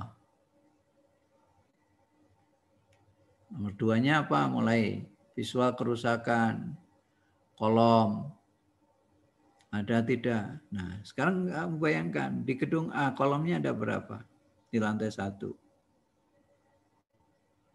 Gedung lantai 2. Ada enggak data ini? Coba. Di sini ada keterangannya. Nama bangunan, sampel ke. Nih, palok, plat lantai. Coba, Pak, plat lantainya udah nggak kelihatan, udah ada plafonnya, harus dibuka. Berapa yang harus kita buka supaya kita bisa melihat? Rangka atap, dinding inti, shear wall, basement, struktur lainnya, ini kolom. Jadi ini. Jadi dokumen yang diperlukan, as-built drawing, data perencanaan struktur untuk analisa. Kalau nggak ada ya, Anda lakukan Hammer, UPV, Provo, kalau nggak ada datanya. Nah, auditnya inilah yang mahal. pelaksanaan kajian teknis, pengujian, pengukuran lapangan, checklist data, bisa NDT, analisa struktur kalau tidak ada, baru rekom. Nih contohnya. Nah, nih. Ini arsitektural, ini kalau semuanya. Penutup lantai, plafon, dinding, semuanya didata. Nih. Kajian arsitekturalnya.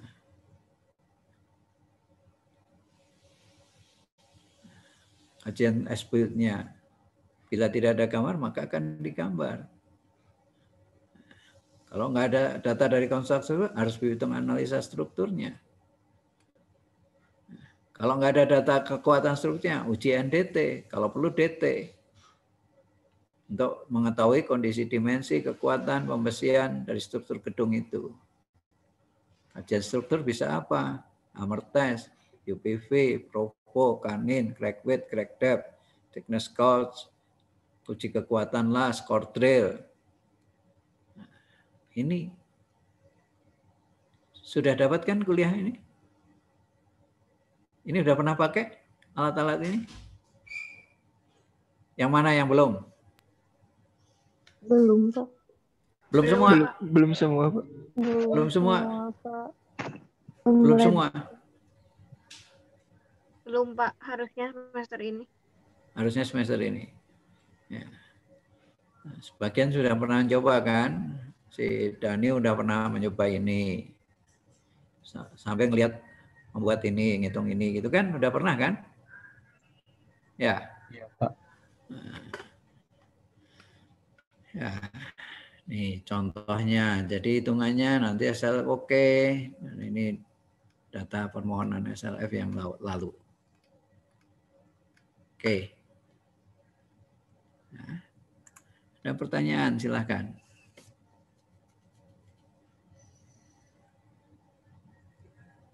Ada pertanyaan? Sebentar, saya kasih satu. Silahkan sambil nunggu, silahkan. Ada pertanyaan.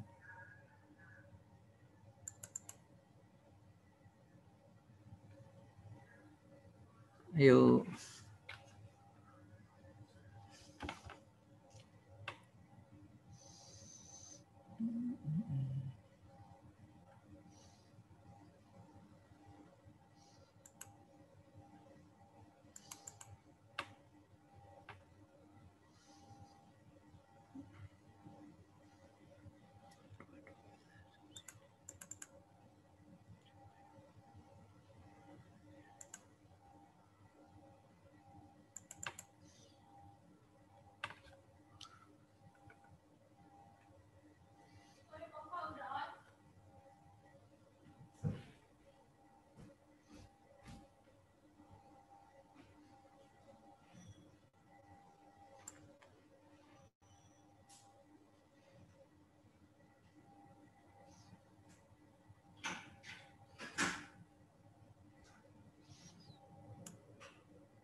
Ada pertanyaan? Silahkan.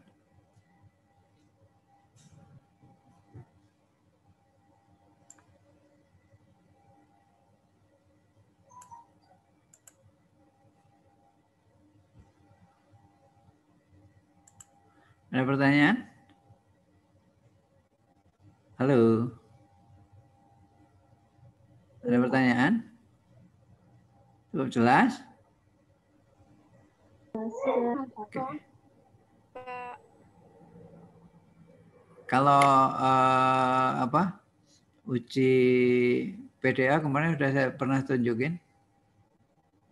Pernah tunjukin ke kalian uji file driver analysis untuk power file? belum. Udah? Belum ada. Belum, Pak. Belum, Pak. Belum, Pak. Belum. Oke, saya tunjukin.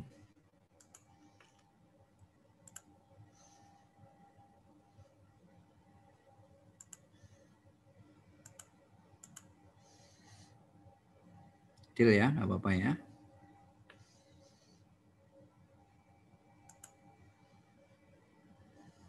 Kelihatan?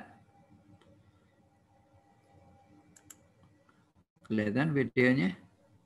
Kelihatan, Pak. Terlihat, Pak. Terlihat, Pak. Terlihat. Nah, ini pondasinya direncanakan 380 ton. Nah, ini beratnya adalah 3,8 ton. Nanti dipukulkan ke sini, pakai alat ini dihubungkan ke komputer di sini, ke data logger nih. Kelihatan?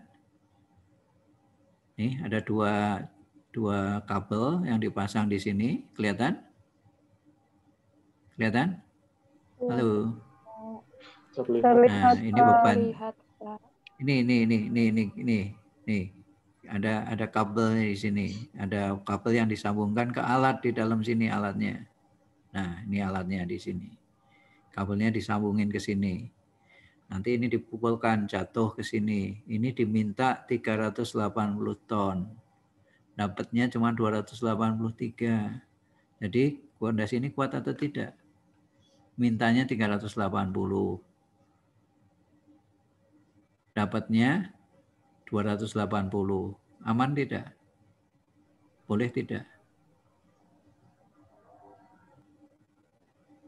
Nah, boleh tidak? Tidak, Pak. Tidak. Jadi harus diperkuat. Nah, itu tugas kalian, PT PPG. Jadi kalian merencanakan tadi, setelah dilaksanakan. Nah, dilaksanakan mutu betonnya berapa? Dites, di lab. Setelah mutu betonnya dites, hasil betonnya dites juga. Ya.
Nah, ini cara ngujinya ini dijatuhkan, ketemu P-nya berapa. Nah, ini dilindungi supaya nggak rusak. Nih, yang dihubungkan ke komputernya.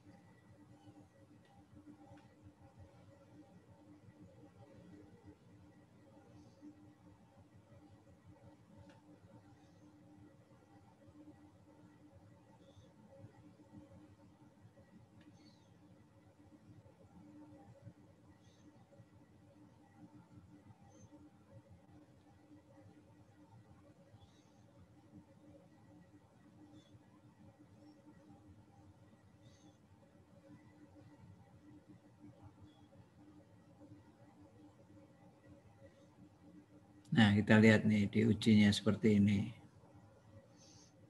Kerjanya lama, cuma ujinya 1 detik, 2 detik.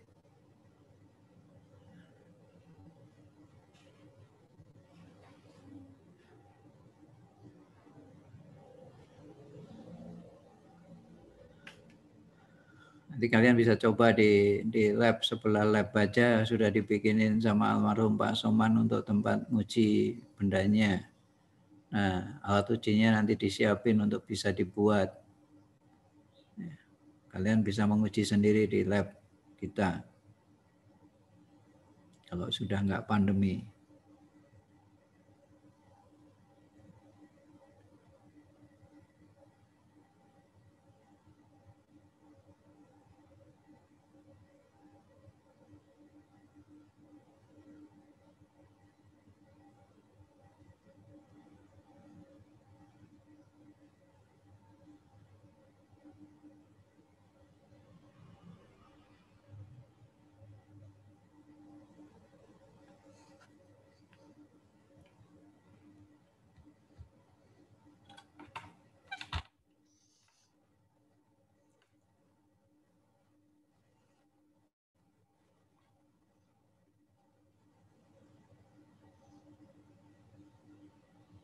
Nah, ini lihat, ini mulai lepas tuh talinya. Nah, cuman 1 detik aja.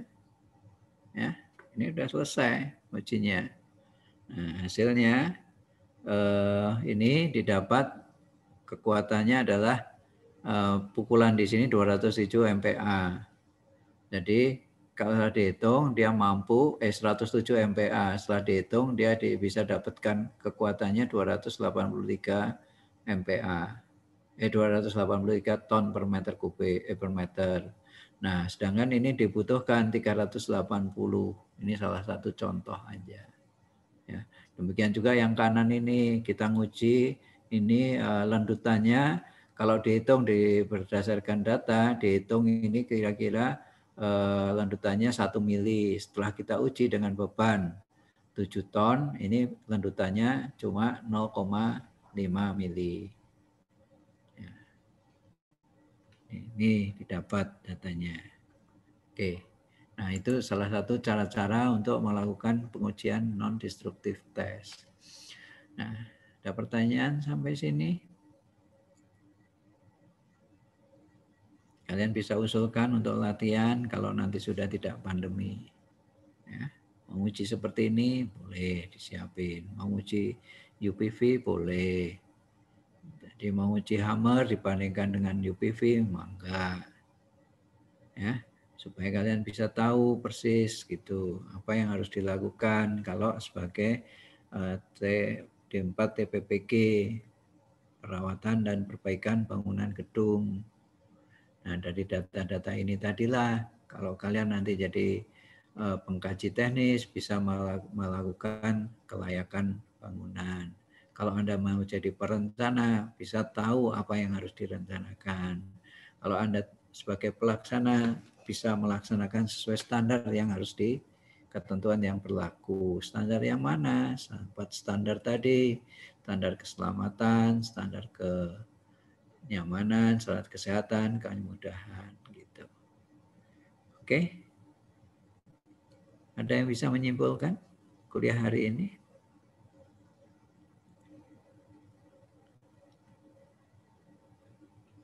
Kuliah hari ini bisa menyimpulkan? Apa yang Anda bisa simpulkan?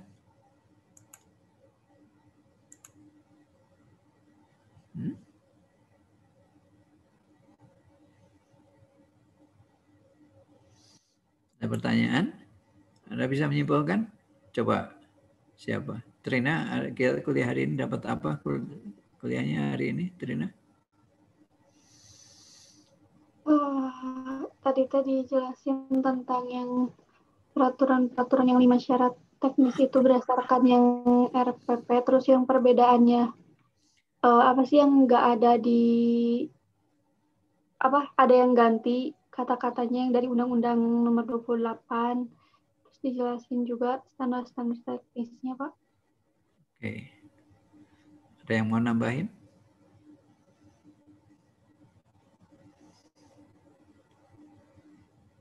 Ada yang mau nambahkan?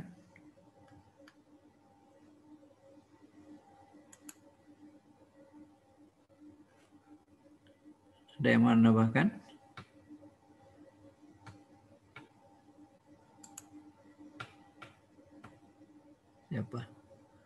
Siapa yang mau nambahkan?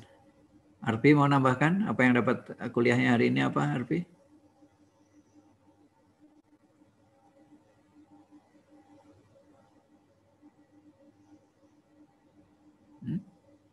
Bisa nambahin apa yang didapatkan tadi? Bisa buat resume sedikit?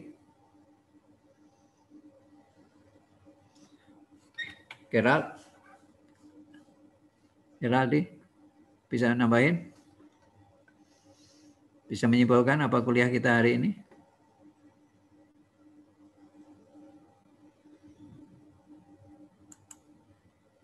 Nggak ada? Ada yang mau menyimpulkan? Ya sudah. Robi mau menyimpulkan?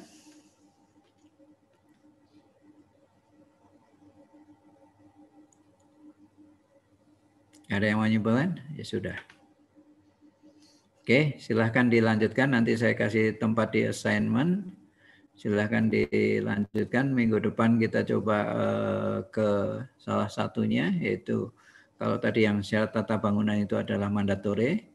Kemudian yang berikutnya adalah syarat keselamatan. Nah, syarat keselamatan tadi, kalau kita melakukan evaluasi di lapangan, itu ada 5 syarat tadi harus dipenuhi semua. Permasalahannya sekarang bagaimana cara kita bisa membuat kesimpulan, misalnya tadi contohnya kolom.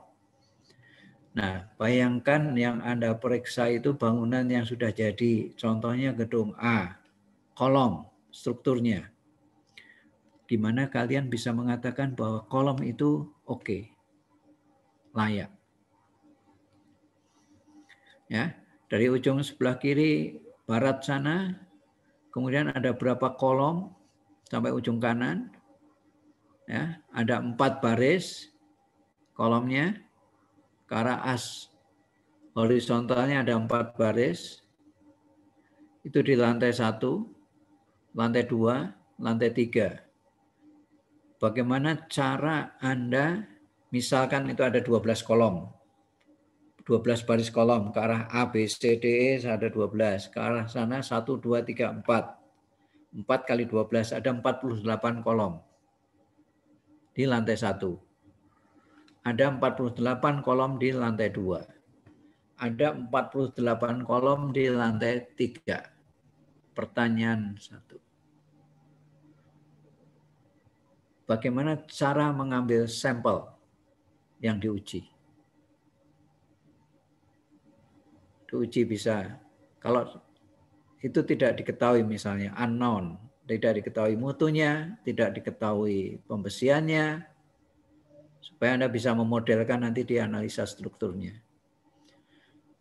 Bagaimana cara mengetahui kekuatannya, bagaimana cara mengetahui jumlah tulangan yang ada, dan bagaimana memodelkan menjadi suatu struktur. Nah, itu yang harus kalian pelajari. Ya. Nah, silahkan cari tahu bagaimana caranya. Kalau saya memilihnya bagaimana? Dari 48 di lantai 1, 48 di lantai 2, 48 di lantai 3. Sama sekali saya tidak tahu mutu betonnya berapa, jumlah tulangannya berapa. Untuk kolom tadi, berarti ada 48 kali 3 kan? Ya, ada 140 sekian gitu kan. 48 kali 3, 50 kali 3 kan, berarti ada 144 kolom. Sampel yang kalian ambil di lantai 1 berapa, di lantai 2 berapa, di lantai 3 berapa? Di mana posisinya? Anda orang teknik. Ngawur, asal, ngasal, atau bagaimana menentukan sampel? Jelas ya? Jelas ya? Ada 48 kolom di lantai 1, 48 kolom di lantai 2, 48 kolom di lantai 3. Jarak kolomnya Anda bisa lihat ruang kelas itu. Ke kanan 6 meter, ke kanan 6 meter, jaraknya 6 meteran. Kesananya ada 8 meter, kemudian sekitar 3 meter, kemudian 8 meter lagi. Berarti ada 4 kolom. Bentangnya sekian-sekian. Nah, Anda bisa memodelkan strukturnya bahwa kolom dan baloknya aman. Kolom, balok, plat. Pondasinya bisa dilihat. Macam apa pondasi yang ada di dalam situ? Nggak bisa dilihat. Bisa diuji nggak? Bisa diketahui nggak pondasinya? Kan bangunannya sudah existing, sudah jadi. Apa perlu digali? Kalau yang Bapak tadi kan digali, gambar tadi kan pondasinya digali. Yang di foto PDA tadi kan pondasinya digali. Nah, harus digali seperti itu kalau memang tidak ada datanya, kemudian harus diukur, gimana caranya? Tahu kekuatan kedalaman pondasinya. Nah, itu minggu depan. Kalian cari tahu dulu. Ya. Oke. Sampai minggu depan. Kelas 3 PPG, siapa yang nggak hadir? 39, ini berarti ada 1 yang nggak hadir. Di kelas RPA, ketua timnya masuk semua hari ini? Di D4, D3, kelas 3 TPPG hadir semua? Ada yang nggak hadir? Hadir semua, Pak. Hadir semua, Pak. Oke. Ya sudah, sampai minggu depan ya. Tugasnya dilanjutin ya. Baik, Oke, Pak. sampai minggu depan. Baik, Pak. Baik, Pak. Terima kasih, Pak. Terima kasih banyak, Ya, Pak. kita Terima kasih, tutup Pak. ya. Baik, Pak. Terima kasih.